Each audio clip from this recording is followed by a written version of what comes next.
People call me an entrepreneur. I'm like, no. Yeah, but them taxes tell me I'm an Taxes entrepreneur. tell me I'm an entrepreneur. Like whether I want to be or not, I am an entrepreneur. Yes.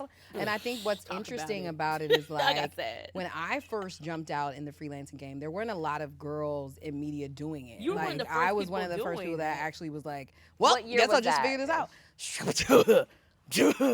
9 carry the 10 because the last job I had officially was actually at Essence. I was gonna that was say, the I last. think, So like, like 2016. yeah. I've been doing this Okay. for almost 10 years. So like.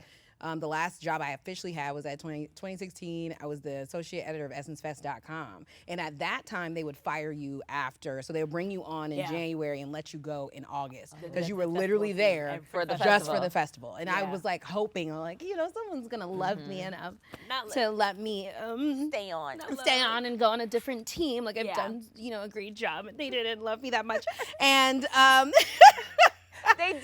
It's not about love. it wasn't about love you, but It you was had to learn that. Like Yes, at yes. 26, I was like, they don't love me. No, I get But it. I get it. now on this side of it, you understand that budgets and things happen Right. and it's a lot of different things that come into play. But I had been already at that time working for the Wizards, working for Ebro at Hot 97. So I always was like, okay, so as long as you keep several things in the air, Yes. you'll be fine. And so I am a hustler to the death of Baby. me. Yeah. But I have learned how to pull that back a little bit and just be in more flow with it, do things that I actually want to do. And so now, almost 10 years into my freelancing and working for myself, I have just realized that at the end of the day, like, yes, go get what you want. It's all going to happen as it should happen. Yes. That's another thing. Like, at the end of the day, you can want to do anything in the world, but you can't be so attached to the outcome and the timeline right. that you forget about the blessings that's happening to you in real time. Come on, and so what preacher. I used to Pass the do peppers. was sit up there and be like, oh, I don't have this job on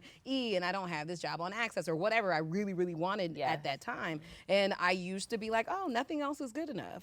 And then I realized that my whole story was I wasn't good enough. Like this job wasn't good Stories we enough. tell The ourselves. narratives, baby. We bless God for COVID because it got me into therapy finally. All the stages that I was running to for the applause were silenced and I had to really sit and hear my own voice for the first time. And I was like, I don't like that. Oh. But you did it. Don't like that voice in there. But you I did did it. it. I've been doing the work. And so now where I think the hustle came from, I come from a hustling mama. That is a Jamaican woman internally and spiritually. She just always has several jobs. And so I always know like you can work. Like Yeah. you can work. Yeah. But now I'm like, okay, what's the intentional work? Some work you just gotta do to pay them bills. Amen. Right. Amen. That That's right. DEI is real. We're gonna get them.